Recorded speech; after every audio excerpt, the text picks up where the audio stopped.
बहुत समय पहले 7 पहाड़ियों के बीच बसा था समरगढ़, एक रहस्यमय और समृद्ध राज्य। वहाँ की सबसे बड़ी पहेली थी राजकुमारी सायरा। उसे देखकर लोग कहते जैसे चांद जमीन पर उतर आया हो, लेकिन वह कभी न तो हंसती और ना ही किसी से नजदीकियां बनाती। वह बहुत सुंदर थी, पर जैसे किसी अनदेखे दुख में डूबे रहती।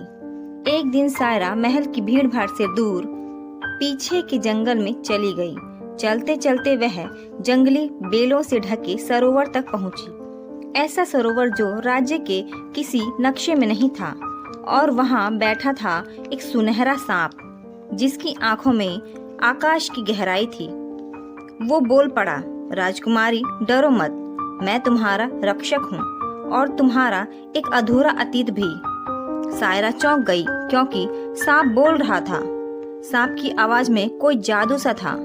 सायरा ने पूछा, तुम कौन हो? सांप बोला, मैं अरवान हूँ, एक समय का राजकुमार। मुझे एक काली जादूगरनी ने श्राप दिया था, क्योंकि मैंने उसकी बेटी से शादी नहीं की, और गुस्से में आकर उसने मुझे श्राप दे दिया। अब मैं एक सांप बन गया हूँ, अनंत काल तक। सायरा की आंखों में पहली बार जिज्ञासा और कोमलता आई। वो हर दिन उस सरोवर पर आने लगी, जहाँ हर दिन एक नई कहानी और एक नया सपना उन्हें जोड़ता गया। एक रात अरवान ने कहा, मेरे श्राप को केवल सच्चा प्रेम ही तोड़ सकता है, पर इसके लिए तुम्हें मुझे बिना देखे अपनाना होगा, और तीसरी पूर्णिमा की रात पीछे मुड़कर नहीं देखना। सायरा ने बिना झिझक कहा, तुम्हारा चेहरा नहीं, तुम्हारी आत्मा ही मेरे लिए पर्याप्त है। तीसरी पूर्णिमा की रात आई।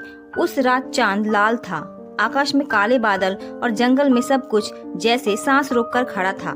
सायरा ने बहुत सुंदर वस्त्र पहने और सरोवर पहुंची। अरवान आया और उसे जल के भीतर ले गया, जहां नीले रत्नों से बना राजमहल था।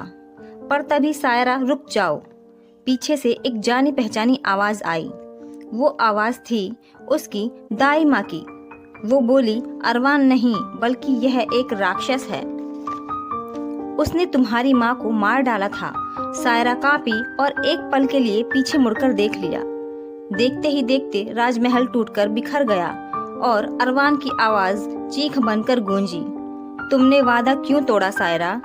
और वह दोबारा सांप बन गया।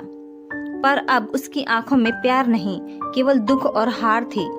सायरा वापस महल लौट गई और खाना पीना छोड़ दिया। हर रात सायरा सरोवर जाकर रोती हुई अरवान को पुकारती और कहती, मुझे एक और अवसर दो, मैं तुम्हें सच में प्रेम करती हूँ, तुम्हारे चेहरे से नहीं। एक रात जब सायरा सरोवर में छलांग लगाने ही वाली थी, एक आकाशीय बिजली गिरी और सरोवर चमक उठा। अरवान सामने खड़ा था, अब मानव रूप में।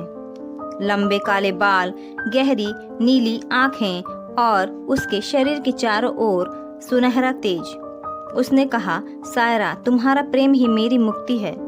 तुमने जो त्याग किया वही मेरे श्राप की अंतिम कुंजी था।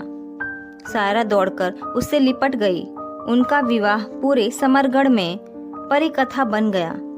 पर सरोवर अब भी सिर्फ उन्हें दिखता है जो अपने प्रेम के लिए सब कुछ त्याग सकते हैं।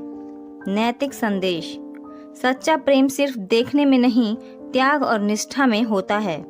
जो आत्मा को अपनाता है, वही श्राप को भी प्रेम से मिटा सकता है।